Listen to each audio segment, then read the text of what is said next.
We hear it every election. The ballot propositions are so confusing. The wording makes it hard to know what yes and no mean. Who has time to read a whole book of propositions? Don't worry, we got you. I'm Brandon Rittiman. I'm a veteran political and investigative reporter, and when you really think about it, this part of voting is cool. It's direct democracy. You get to decide whether we're going to have new laws. Over the next half hour, we'll break down all 10 of California's statewide ballot propositions, making them easier to understand. We're not here to convince you how to vote. As we've done every election since 2018, we're breaking down the props so you can understand what the new laws you're being asked to approve actually do. We'll arm you with the basic information you need to understand what it means if you vote yes and what it means if you vote no. The first batch of decisions are Props 2 through 6, all put on your ballot by the legislature. Let's go. The first statewide ballot question this election is Prop 2. California lawmakers are asking you to borrow and spend $10 billion on school buildings. Generally speaking, the state government picks up half the cost of construction for school buildings. This $10 billion of borrowing would go to competitive grants that public schools can apply for to build or renovate their campuses. Here's how the money would be divided. A small slice of the money, $1.5 billion, would go to community colleges. The rest to public K-12 schools, $4 billion of it for renovations, $3.3 billion for new buildings, and smaller amounts for charter and technical schools. Borrowing money this way in bonds is the government's version of taking out a home mortgage. The state would get the $10 billion right now and then pay it back over the next 35 years. It costs money to borrow money. By the time we pay back the bonds, the $10 billion of spending will cost California taxpayers a total of $17.5 billion with interest. The payments would cost $500 million a year. Prop 2 comes with no new taxes and no plan at all to raise the money to cover those payments. That means the state legislature would have to factor the payments into the budget every year. A yes vote on Prop 2 approves the $10 billion of borrowing for school construction. A no vote rejects the measure.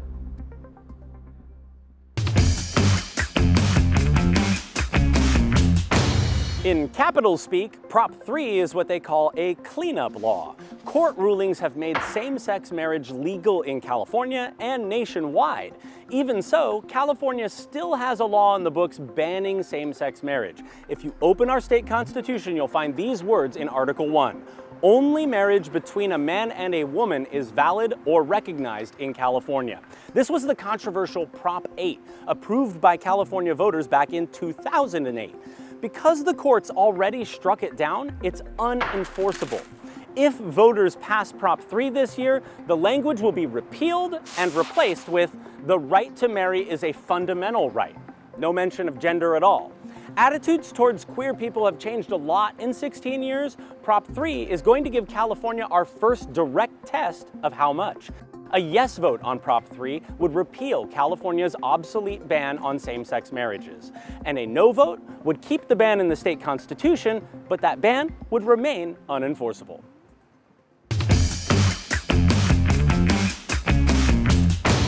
Prop 4 is another borrow and spend package proposed by the state legislature. It's the same amount as Prop 2, a $10 billion bond, but Prop 4 would fund something different. A whole bunch of infrastructure and environmental projects, most of them tied to climate change. The biggest chunk, almost $4 billion, would be spent on water projects for drought, flood, and water supply, with lesser amounts for forest health and wildfire, sea level rise, land conservation, energy projects, parks, adapting to extreme heat, and helping farmers to respond to climate change. The spending plan for most of these categories gets broken down into specific types of projects, everything from building new power lines to shade canopies for farmers markets. Prop 4 has this list of categories of spending, but there's no list of specific projects. The exact projects that get all this funding would be decided by the state agencies that get the money once they have it. All you're deciding here is whether to borrow the money.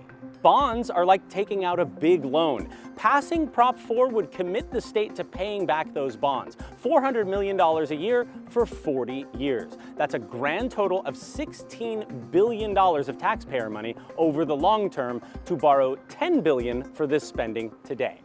Prop 4 has no new taxes or any kind of plan to raise all that money, so it would be up to future lawmakers and governors to factor these payments into the budget for the next 40 years. A yes vote on Prop 4 would approve the borrowing of that $10 billion for the climate package of spending. A no vote rejects the measure.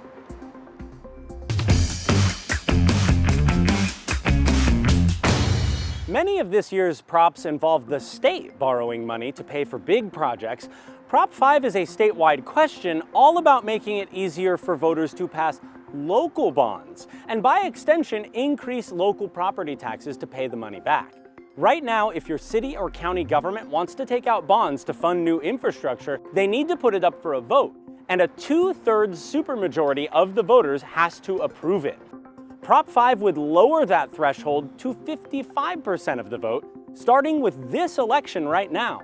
A 55% vote is already the standard to approve bonds for school districts and community colleges. California voters approved that change back in the year 2000. Prop 5 would set that same easier voting standard to allow local governments to win approval and borrow and spend on big projects like building fire stations, roads, or any other kind of infrastructure, specifically including lower-income housing projects. The legislature's nonpartisan staff figures if Prop 5 were to pass, about 20 to 50% more local bond measures would pass when they go up for a vote. That would add up to billions of dollars in new local government spending, which has to be paid back through increased property taxes. Of course, how much it costs you would depend on where you live and what specific borrow and spend measures come up for a vote and pass in your area in the future. A yes vote on Prop 5 approves the new 55% voting threshold, making it easier for local props on your ballot to pass starting this year. A no vote rejects the measure, keeping the current requirement that 2/3 of the voters approve these local bonds.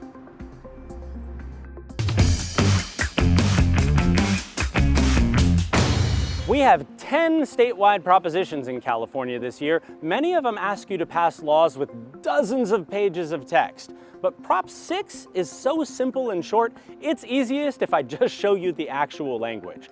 The California Constitution currently contains the following 2 sentences.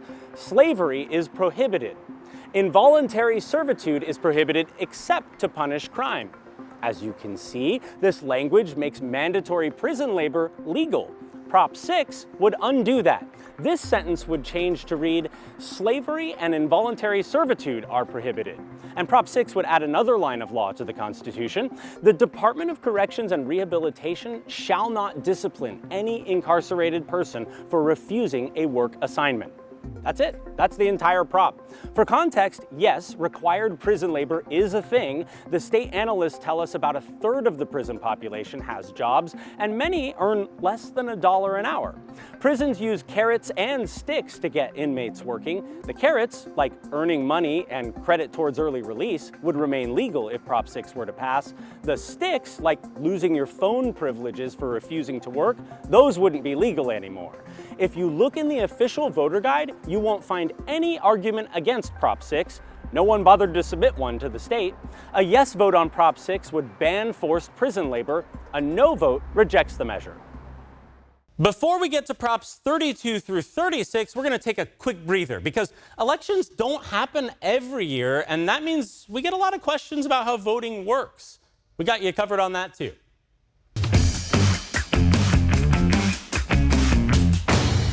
Want to vote in California's 2024 election? Here's what you need to know. If you're already registered, it should be easy. Expect to get a ballot in your mail early October. Just fill it out, mail it back, or take it to one of your county's polling places or ballot drop boxes. It's got to be received or postmarked by Election Day. That's Tuesday, November 5th. The polls close 8 p.m. If you aren't registered, you're not sure, or you need to update your address, go to registertovote.ca.gov. You can go there to check your registration, change it, or register for the very first time. Just be sure to do it online by October 21st. After that, you can still register to vote, but you'll have to go in person. You can find your voting locations on the same website by looking up your county. To legally register and vote, you have to be a U.S. citizen, a California resident, at least 18 by Election Day, and not serving time in prison for a felony. Also, you can't be found mentally incompetent to vote by a court. Your vote's secret. When you send a mail ballot, your name and signature go on the envelope. That gets verified first. The ballot, which has no way to identify you, gets pulled out and then counted in another room. If somehow you get 2 ballots, which does happen sometimes for various reasons, don't try voting twice. The first ballot that they run through the machine will be counted, the second will get rejected and possibly forwarded to your local DA for criminal prosecution, so please just don't. There's another website you can use to track your ballot, where'smyballot.sos.ca.gov. There you can sign up for text or email alerts to see when your ballot is mailed to you and when your county counts it. We have links to all of it on abc10.com/vote, where you can also find our video explainers breaking down the ballot propositions and the other races you're being asked to vote on, because you deserve to understand what your vote means. All right, we're going to finish breaking down all these props for you. The first batch we broke down came from the legislature. Now, props 32 through 36. All these came from interest groups collecting signatures on clipboards. Here's what you need to know.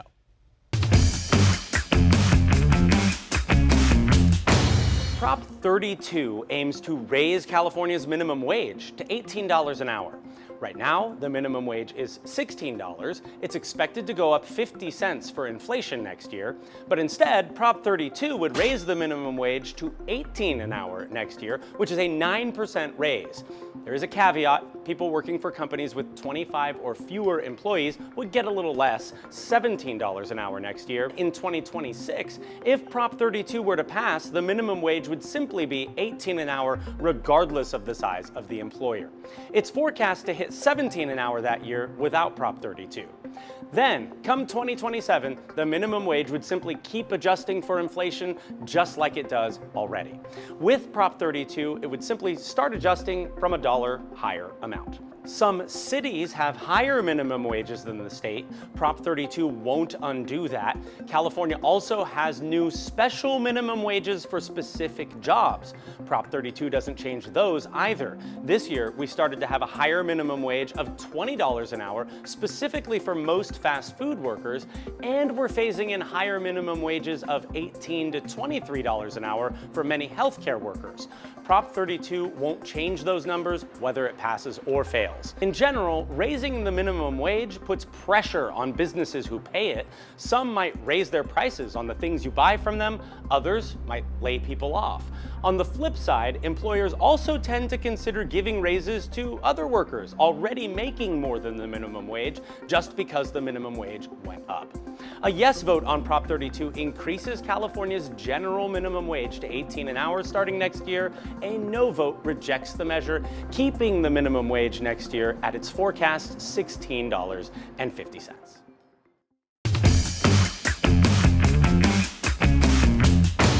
Prop 33 is the latest attempt to expand rent control in California.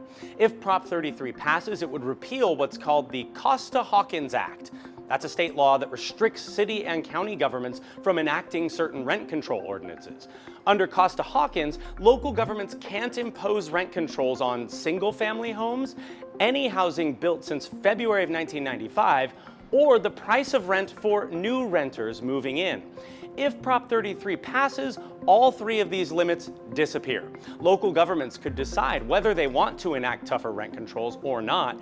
If they do enact more rent control measures, that could lower rents and allow people to move homes less often. But state analysts point out some landlords may decide to sell their investment properties, leading to fewer homes available for rent, which is a drag on the market. It could also drag down the home values of rental properties, slightly reducing the property taxes paid to local governments and public schools. The backers of Prop 33 tried before to do this exact same thing back in 2018. It failed with 59% of voters saying no. Voters also rejected another less intensive rent control expansion in 2020 by a similar margin. A yes vote on Prop 33 allows local governments to impose more kinds of rent control. A no vote keeps rent control restrictions the way they are now, handing the proponents their third defeat.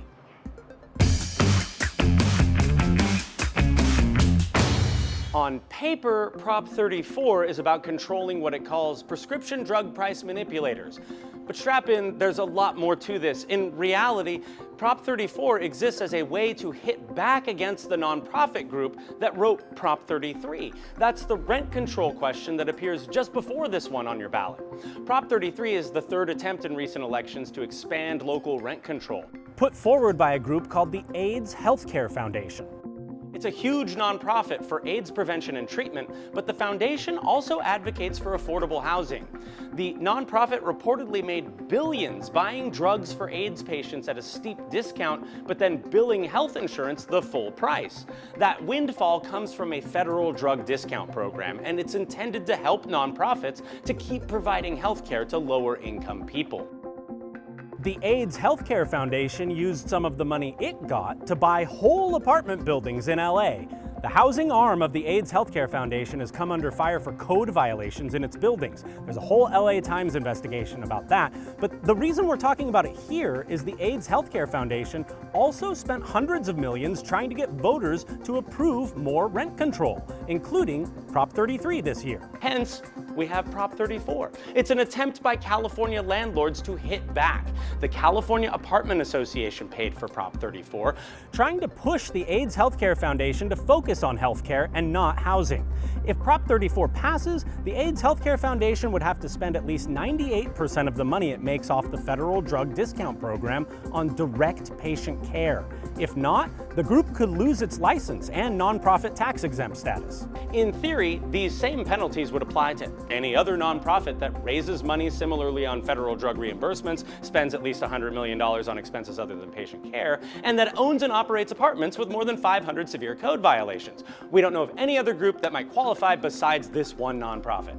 A yes vote on Prop 34 passes the spending restrictions on combined healthcare and housing nonprofits that participate in the federal drug discount program, and a no vote rejects the measure.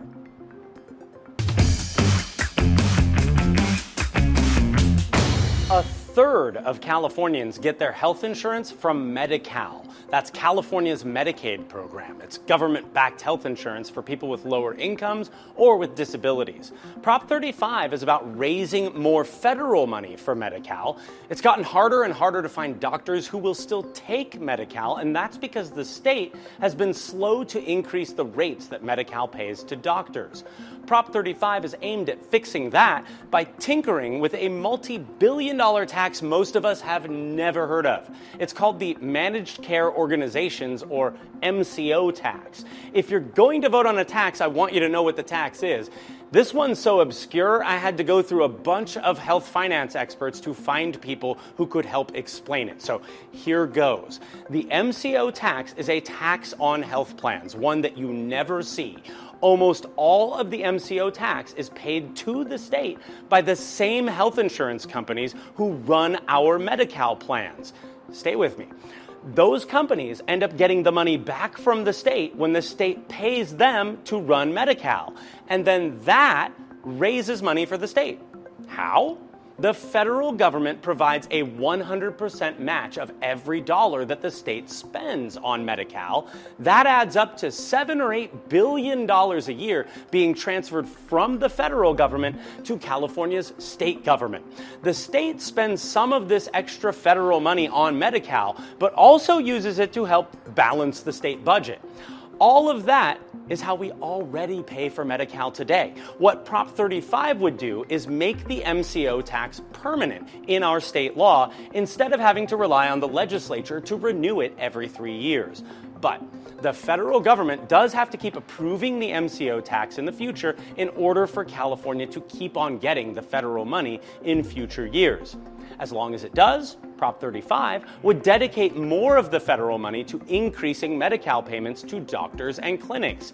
The hope is that if we pay doctors more of them will accept Medi-Cal patients. Prop 35 does change how federal Medicaid money is spent in California. It steers that money to hospitals, doctors, and EMS companies. Those just happen to be the biggest campaign donors backing Prop 35. Governor Gavin Newsom is still counting on billions of federal Medicaid dollars, though, to help balance the state budget. He opposes Prop 35 for that reason. Even so, no one, not the governor or anyone else, bothered to submit an argument against Prop 35 to the official state voter guide. So when you look at it, you'll only see arguments from the yes side in there. A yes vote on Prop 35 makes the existing health plan tax permanent and dedicates more of the money from it to funding Medi-Cal. A no vote rejects the measure, leaving the tax in place until at least 2026 and allowing the state to spend more of it on other parts of the state budget.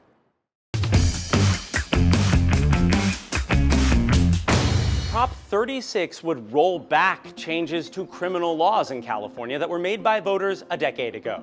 In the year 2014, California voters passed Prop 47, downgrading a bunch of drug and theft crimes from felonies to misdemeanors.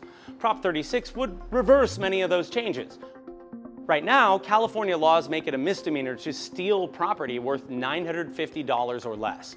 Under Prop 36, that crime would become a felony if the offender had 2 prior theft convictions. There's a big difference between these 2 levels of crimes. Misdemeanors don't always result in hard time, but when they do, it's a year or less in county jail. Felonies, on the other hand, can carry multi-year sentences, sometimes served in county jail, but often in a state prison.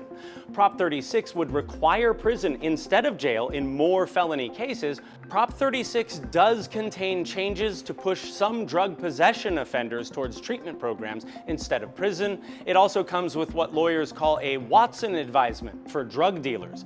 On conviction, judges would put those offenders on notice that they could be charged for murder if they sell drugs again and somebody dies from using them. It costs money to put people behind bars. The state's fiscal analysts figure we're talking tens or possibly hundreds of millions of dollars more a year to house people in state prisons if Prop 36 passes. A yes vote on Prop 36 passes the package of tougher penalties for specific theft and drug crimes. A no vote rejects the measure, leaving the criminal law the way it is. We know you have a lot more choices to make this election because elected officials have different length terms. The races that we vote on are different from one election to the next. Here's what else is on your ballot in 2024. Welcome to the 2024 election cycle. We all know it's a presidential year, but here in California, you've got a lot more decisions to make than that one. The next biggest race is for U.S. Senate. This Senate seat hasn't come open in a long time. The last time it was truly up for grabs was 1992, when the late Senator Dianne Feinstein first won it. Congress has no term limits. Feinstein kept this seat for 31 years until her death last September. Senator LaFonza Butler, appointed to fill the seat, isn't running. So your choices now are Democrat Adam Schiff and Republican Steve Garvey, the top 2 vote getters in the primary. You'll also be voting on a congressperson no matter which of California's 52 districts you happen to live in, because the House has 2-year terms. Same goes for the state assembly, with all 80 seats up for election. There's a 50-50 chance you'll also be voting for state senate. They have 4-year terms, so half of the 40 seats come up for election each year. Depending on your location, you might have a lot of local candidates and issues to vote on, or relatively few. But statewide, we all get a chance to be lawmakers because California has 10 statewide propositions on your ballot. These would enact new laws on issues from taxes to crime to rent control.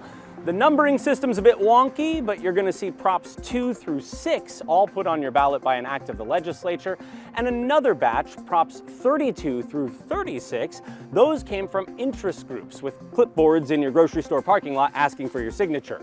You have the right to cast a vote on every race on your ballot, but you don't have to. That's a myth. Leaving parts of your ballot blank is just called undervoting. It doesn't stop your votes on the other races from counting. It just means you're leaving those specific choices up to other people. If you found these videos helpful, please tell your friends and family. Tell them to get the ABC 10 Plus app on their smart TV or you can send them to abc10.com/vote. We have details on how to vote this year and what we're voting on, including all these prop videos we just shared with you. If you still have a question about one of the props or anything else that would help you to cast your ballot, please go there to fill out our voter survey on that page. In the survey, you can ask us any question you want about the election. We have a whole team of journalists standing by to provide answers, and we're sharing many of them on TV. Again, abc10.com/vote. Thanks so much for watching. I'm Brandon Rittiman. Happy voting.